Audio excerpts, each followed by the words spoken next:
हरे कृष्णा। आप सभी का गीता क्लास में बहुत बहुत स्वागत है। ओम अज्ञानतिमिरन्धस्य ज्ञानञ्जनशलाकया चक्षुरुन्मिलितं तस्मै श्रीगुरुवे नमः।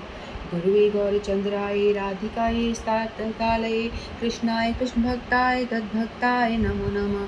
नमो विष्णुपादाय कृष्णपृष्ठाय भूतले श्रीमद्भक्तिवेदान्त नारायणीति नामिने श्रीकृष्णलीलाकथने सुधाक्षमोधार्य माधुर्यगुणनिषुक्तं वरं वरेण्यं पुरुषमहन्तं नारायणं तं शिरसा नमामि।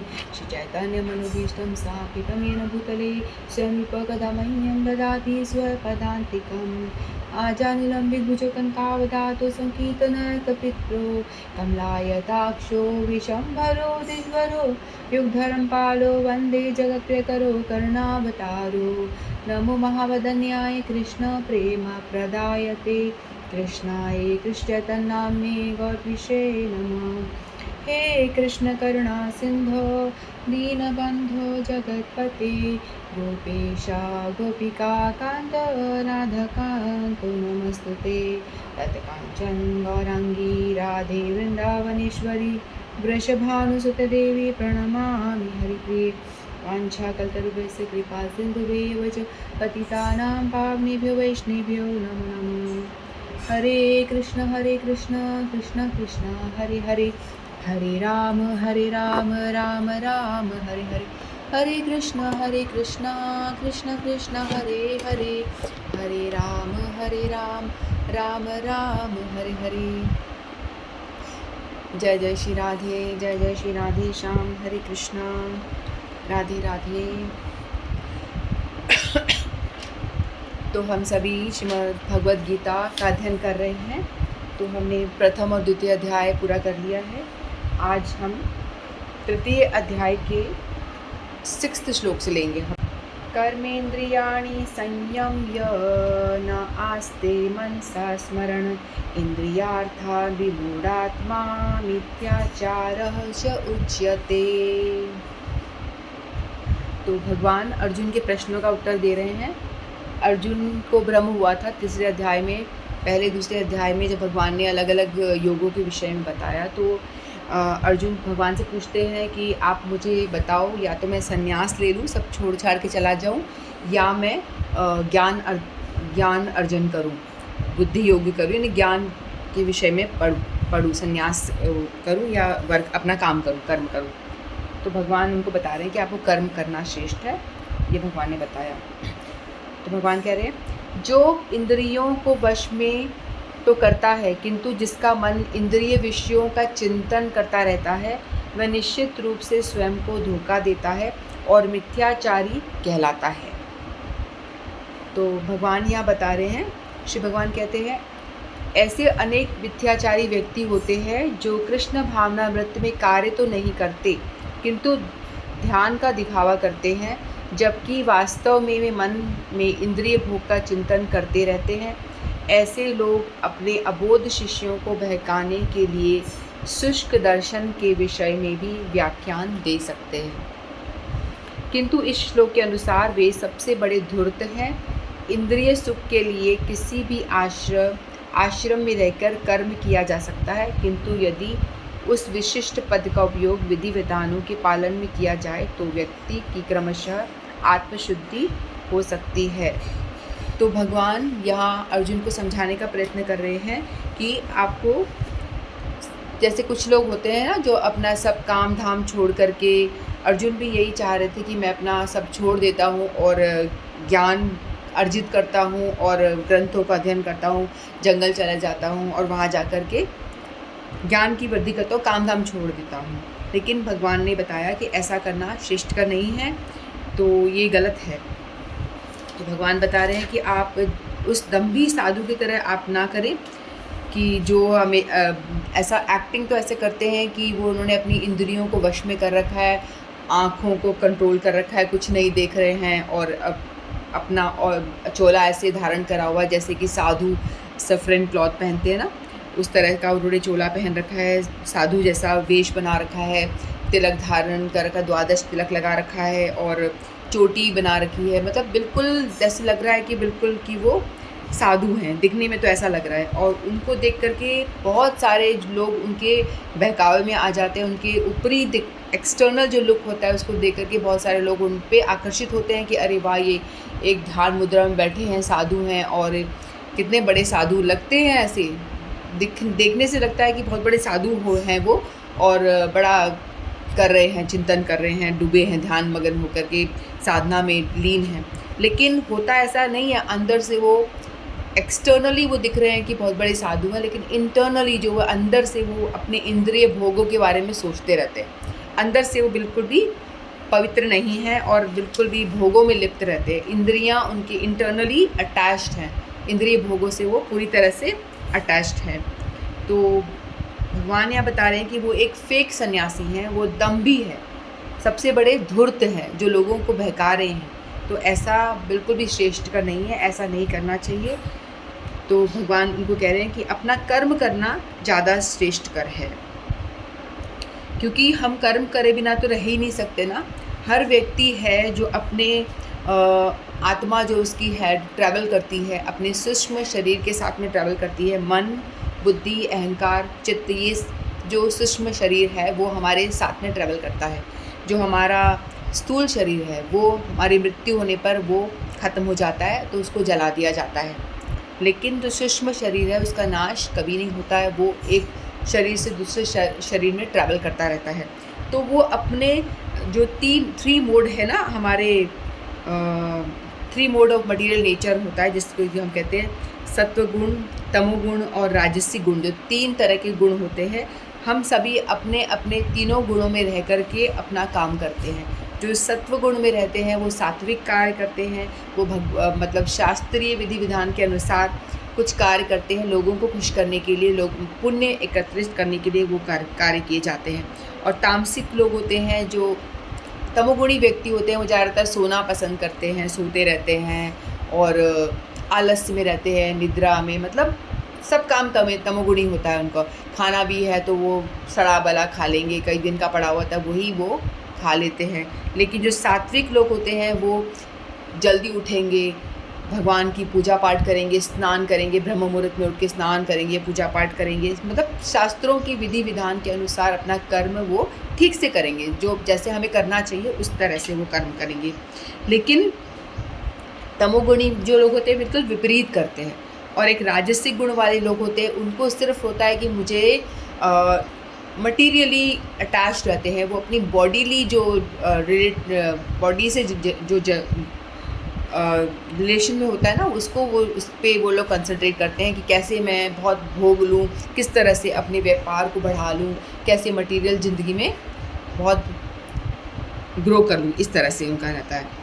तो हम लोग क्या करते हैं, हम सभी के 3 गुणों से हम लोग लिप्त रहते हैं और उसी के अकॉर्डिंगली हम काम करते हैं। जो तमोगुणी लोग होते हैं वो सोते रहते हैं, आलस के अनुसार काम करते हैं, और जो सात्विक होते हैं सात्विक गुणों में लिप्त होकर काम करते हैं, और जो राजसिक होते हैं वो अपने आप को मटीरियली प्रोग्रेस करने में लगे रहते हैं। तो हम अपने अपने गुणों में अपने अपने गुणों के अनुसार हम कर्म करते हैं, और वैसा ही हमारा जो है चित्त पे वैसा उसका असर पड़ता है। अपने अपने गुणों के हिसाब से हमारा चित्त पे जो हम संस्कार लेकर के आगे ट्रैवल करते हैं नेक्स्ट टू नेक्स्ट बॉडी में। कई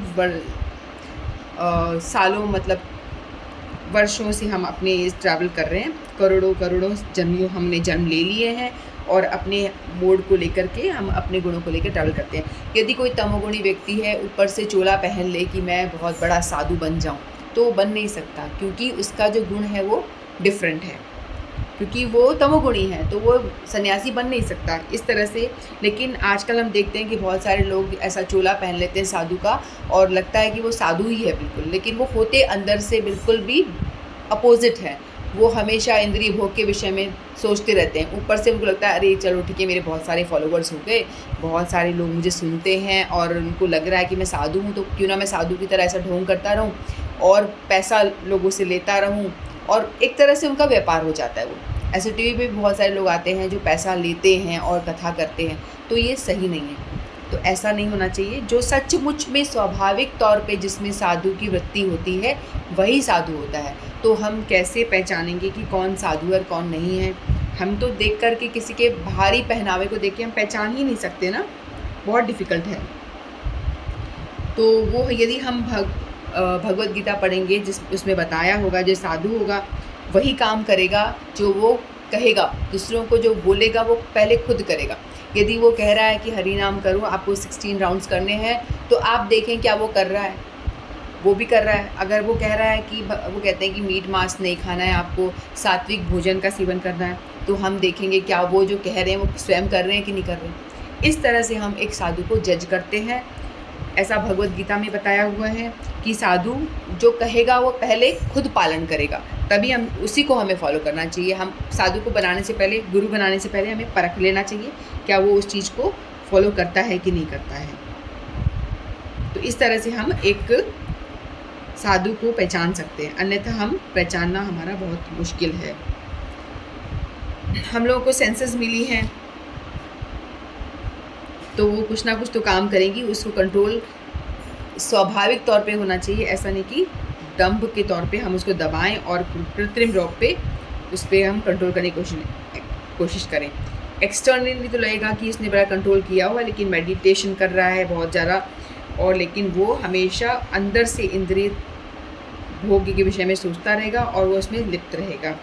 तो हमें उससे बचना चाहिए।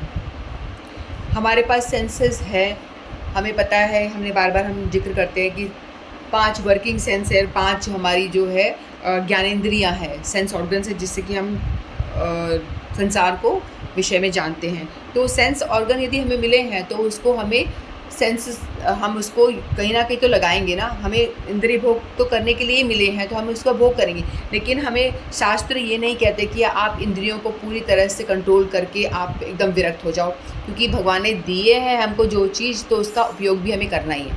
तो हमें सेंसेस का उपयोग करना है, लेकिन हमें उन्हें इंद्रियों को खुले घोड़े की तरह छोड़ नहीं देना है, उनको कंट्रोल रेगुलेटेड वे में हमें भोग करना है। भोग हमें अवश्य करना है, भोग हम कर सकते हैं, बट हमें उसको रेगुलेटेड वे में करना है, रिस्ट्रिक्टेड वे में करना है। तो जैसे हमको बताया है, हमें खाना है, हम हम अच्छा पकवान खा सकते हैं, अलाउड है। ऐसा नहीं है कि हम अच्छे पकवान नहीं खा सकते, लेकिन हमें क्या खाना है, हम मीट मांस नहीं खा सकते। हमें पकवान, भगवान, हलवा पूड़ी, जो भी रसगुल्ला मलाई जो भी है वो हम खा लें, लेकिन भगवान को ऑफ़र करें और खा लें, उसमें कोई मनाही नहीं है।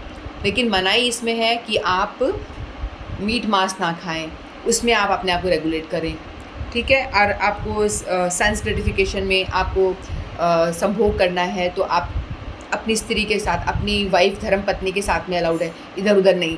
तो मतलब एक रेगुलेटेड वे में आप जिए, आप दारू वगैरह नहीं पिए, और इस तरह से अपनी लाइफ को आप रेगुलेटेड रख सकते हैं, रिस्ट्रिक्टेड रखना है। आप भोग करना अलाउड है, लेकिन इन अ शास्त्रीय वे, शास्त्र जो आपको अलाउ करता है उस तरह से आप करें।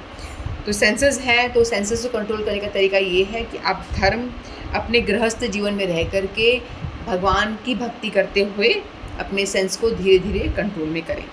तो इस तरह से हम सेंस को कंट्रोल में कर सकते हैं। स्वाभाविक तौर पे हम प्रोग्रेस करते हैं, स्टेप बाय स्टेप हम प्रोग्रेस करें और अपनी हृदय की मलिनता को धीरे धीरे दूर करें। इम्प्योर वे में जो हमारे अंदर इम्प्योरिटीज़ है उसको हम कर सकते हैं कंट्रोल। तो ये बोला है कि साधु जो है वो क्योंकि ऐसे पापी पुरुष के ज्ञान के सारे फल भगवान की माया द्वारा हर लिए जाते हैं। जो ऐसे करते हैं ना, दंभ करते हैं, झूठा धूर्त, वो सबसे बड़े धूर्त हैं। भगवान कह रहे हैं कि वो सबसे बड़े धूर्त हैं, जो लोगों को भी भ्रमित करते हैं, लोगों को भी फंसाते अपने जाल में। उनकी ऐसे धूर्त का चित्त सदैव अशुद्ध रहता है, अतएव उसके यौगिक ध्यान का कोई अर्थ नहीं होता। जो भी वो ध्यान व्यान कर रहा है, कुछ भी बोल रहा है, वो सब शास्त्रों के विरुद्ध कुछ भी बोल रहा है, तो उसको सुनना भी बहुत अपराध है। हमको सोच समझ करके सुनना चाहिए किसको सुन रहे हैं। तो ये जो व्यक्ति हैं वो गलत बोलते हैं, और उनको सुनना, कुछ भी बोलेंगे, क्योंकि उनका तो व्यापार की तरह वो अपने जो ये संन्यास जो उन्होंने चोला धारण किया उसको व्यापार के तौर पे यूज़ कर रहे होते हैं। अब हम नेक्स्ट श्लोक लेते हैं। यस्त्व इंद्रियाणि मनसा नियम्यार्वतेर्जुन कर्मेन्द्रियः कर्मयोग मत्सह स विशिष्यते। तो भगवान कह रहे हैं, दूसरी ओर यदि कोई निष्ठावान व्यक्ति अपने मन के द्वारा इन कर्मेंद्रियों को वश में करने का प्रयत्न करता है और बिना किसी आसक्ति के कर्म योग कृष्ण भावनावत में प्रारंभ करता है तो वह अति उत्कृष्ट है। तो भगवान बता रहे हैं, लंपट शरीर और इंद्रिय सुख के लिए शत योगी का मिथ्या वेश धारण करने की अपेक्षा अपने कर्म में लगे रहकर जीवन लक्ष्य को, जो भगवत भव बंधन से मुक्त होकर भगवत धाम को जाना है, प्राप्त करने के लिए कर्म करते रहना अधिक श्रेष्ठकर है। प्रमुख स्वार्थ गति जो विष्णु के पास जाना है। संपूर्ण वर्णाश्रम धर्म का उद्देश्य इसी जीवन लक्ष्य की प्राप्ति है। एक गृहस्थ की कृष्ण भावनावत में नियमित सेवा करके उस लक्ष्य तक पहुंच सकता है। आत्म साक्षात्कार के लिए मनुष्य शास्त्रानुमोदित संयमित जीवन बिता सकता है। तो यहाँ भगवान बता रहे हैं कि उस सन्यासी की अपेक्षा, ढोंगी सन्यासी की अपेक्षा एक गृहस्थ ज़्यादा श्रेष्ठ है, जो गृहस्थ में रहकर अपने आप को डिटैच करने की कोशिश करता है, अपने आप को थोड़ा सा कंट्रोल इंद्रियों को संयम में लाने का प्रयास करता है। क्योंकि आप इंद्रिय भोग करते हुए इंद्रियों को इधर उधर, मतलब संयमित तौर से इंद्रिय भोग करें, वो ज़्यादा श्रेष्ठकर है। वो धीरे धीरे स्टेप बाय स्टेप क्या करता है, गृहस्थ में रह कर के धीरे धीरे अपने इंद्रियों को वश में करना सीखता है। फिर वो धीरे धीरे एक लेवल आता है कि वो संन्यास ले लेता है, फिर वो वानप्रस्थ की तरफ जाता है।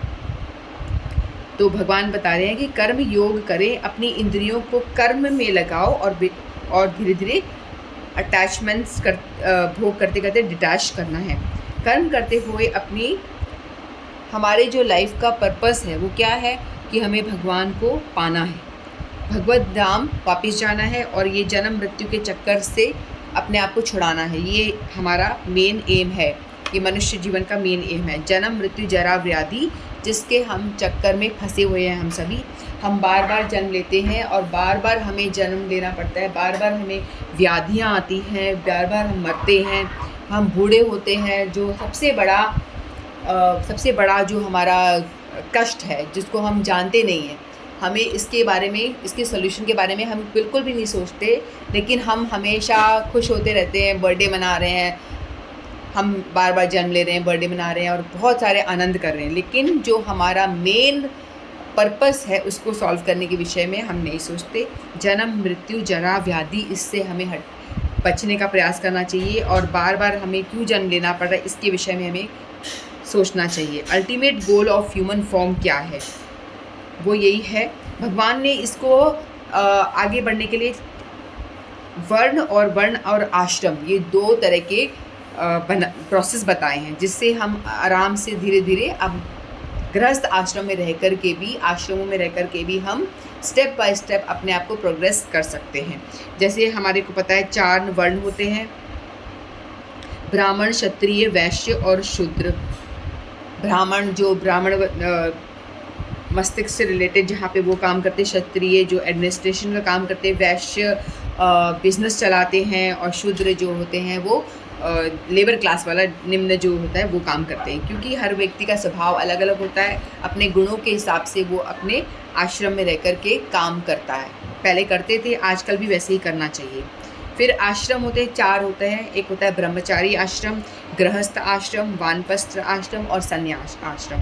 ब्रह्मचारी 25 साल तक जब व्यक्ति बड़ा हो रहा होता है उस टाइम तक 25 साल तक उसको, या 20 साल 25 साल तक जब तक वो वैवाहिक संबंध में नहीं आता है तब तक उसको ब्रह्मचर्य में रहना होता है, ठीक है। और फिर बाद में वो गृहस्थ आश्रम में आता है। फिर 50 के बाद होने के बाद में उसको वानप्रस्थ ले लेना चाहिए, मतलब अपने गृहस्थ आश्रम से विरक्त ले लेना चाहिए। अपने बच्चे जो उनके बड़े हो जाते हैं उनको अपना राजपाट या जो भी घर का बिजनेस जो भी है उसको अपने बच्चों को सौंप करके फिर वो उनसे छुटकारा पाके भगवान की ओर मुड़ना चाहिए, भक्ति की ओर ध्यान देना चाहिए। उसे कहते हैं वानप्रस्थ। धीरे धीरे अपने आप को डिटैच्ड करे, बिजनेस से हटाकर अपने सास होती है वो अपने बहू को सब सौंप कर भक्ति की ओर मुड़े।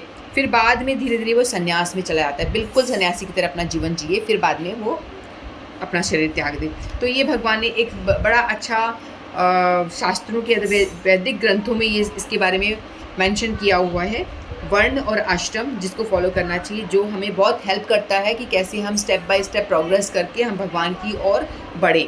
ना कि गलत तरीके से नहीं कि अपने सेंसेस को दबा करके नहीं मैं तो सन्यासी बन जाऊंगा, डिटैच्ड हूँ, मैं तो जा रहा हूँ, या लड़ झगड़ के चले जाओ कहीं सन्यासी बन जाओ, तो वो आपका गुण नहीं है, क्योंकि आप उसमें आप कर ही नहीं पाओगे, क्योंकि आपका स्वभाव जो होगा उसके अकॉर्डिंगली आप काम करेंगे। धीरे धीरे स्टेप बाय स्टेप आप बढ़ें और अपने आप को स्पिरिचुअली प्रोग्रेस करें। किसी को कॉपी करने की कोशिश न करें। कई दफ़ा ऐसा होता है ना कि कोई ब्राह्मण है और दूसरा कहेगी मैं भी ब्राह्मण का काम करूँगा, मुझे नहीं करना लेबर काम। अरे भाई, लेकिन आपका स्वभाव लेबर वाला है तो आप उसी में आप उस अपने काम को अच्छे से कर पाओगे। आप उसी को काम करके आप भगवत प्राप्ति कर सकते हैं। कोई वैश्य, किसी का दिमाग बिज़नेस में ज़्यादा चलता है, जिसका बिज़नेस में चलता है वो बिज़नेस करे, और ब्राह्मण कहे कि मैं बिज़नेस करूँगा तो पॉसिबल नहीं है, क्योंकि ब्राह्मण का व्यवहार जो है उसका गुण इस तरह का है कि वो ग्रंथ का अध्ययन करने में उसको आनंद आएगा और उसी को अपने काम को वो अच्छी तरह से कर पाएगा, पूरी अपने 100% उस काम में दे पाएगा। तो जिस व्यक्ति का जो स्वभाव है इसके अकॉर्डिंगली वो अपना कर्म चूज़ करे और वही करे, ना कि हम दूसरे के कर्म में स्विच करें। हम ऐसा नहीं करें कि हम शूद्र है वो ब्राह्मण बन जाए, या ब्राह्मण जो है शूद्र का काम करे, ये बहुत डिफ़िकल्ट है। तो अपने गुणों के हिसाब से हम कर्म करें, जो हमको अच्छा लग रहा है, हम अपने आप को कंफर्टेबल फील करते हैं जो करने में, वही काम हम करें, ना कि हम कॉपी करें, किसी को इमिटेट करने की कोशिश ना करें कि ये कर रहा है तो मैं भी ये क्यों नहीं कर सकता, मैं ब्राह्मण क्यों नहीं बन सकता, मैं क्यों वैश्य बना रहा हूँ या मैं क्यों शूद्र बना रहा हूँ। तो हमें वो नहीं करना चाहिए। जो भी कर्म हम करें जो अपना 100% वहाँ दे, और वो ही कर्म करते करते भगवान को सेंटर में रख के भक्ति करते करते हम भगवत प्राप्ति कर सकते हैं। किसी भी सिचुएशन में कोई भी कर्म पे हम रह करके हम भगवत प्राप्ति कर सकते हैं। ये ज़रूरी नहीं है कि हमको सन्यासी ही बनना पड़ेगा। सब कुछ छोड़ के सन्यासी बनने के बाद ही हम भगवान को पा सकते हैं। भगवत गीता में भगवान अर्जुन को यही कह रहे हैं, तुम्हें कुछ छोड़ने की ज़रूरत नहीं है। जो तुम्हारा कर्तव्य, तुम क्षत्रिय हो, तुम्हारा धर्म है अधर्म के प्रति युद्ध करो, अधर्म के विरुद्ध युद्ध करो, तो तुम यही करो, तुम्हारा यही कर्तव्य है। तुम सब छोड़ के सन्यासी बनने का प्रयास मत करो। तो भगवान प्रेरित कर रहे हैं, इस अर्जुन के माध्यम से हम सबको भगवान यही कह रहे हैं कि अपनी लाइफ को रेगुलेट करो और शास्त्रों के अनुसार अपना चाल चलन वैसा रखो, और भगवान को सेंटर में रख करके आप कर्म करो। कर्म करते करते आप एक लेवल से नेक्स्ट लेवल तक आओगे, नेक्स्ट लेवल तक नेक्स्ट, ऐसे करते करते आप भगवान को एक दिन प्राप्त कर पाओगे। तो भगवान यहाँ बता रहे हैं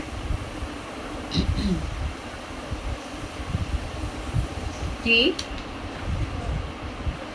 जो निष्ठावान व्यक्ति इस विधि का पालन करता है वह उस पाखंडी धूर्त से कहीं श्रेष्ठ है जो अबोध जनता को ठगने के लिए दिखावटी आध्यात्मिकता का जामा धारण करता है। जीविका के लिए ध्यान धरने वाले प्रवचक ध्यानी की अपेक्षा सड़क पर झाड़ू लगाने वाला निष्ठावान व्यक्ति अधिक अच्छा है। तो भगवान वांछा कल्पतरुभ्यश्च कृपा सिंधुभ्येव च पतितानां पावनेभ्यो वैष्णवेभ्यो नमो नमः। श्रीमद् भगवद गीता की जय। समस्त भक्त वृंद की जय। हरे कृष्णा, राधे राधे।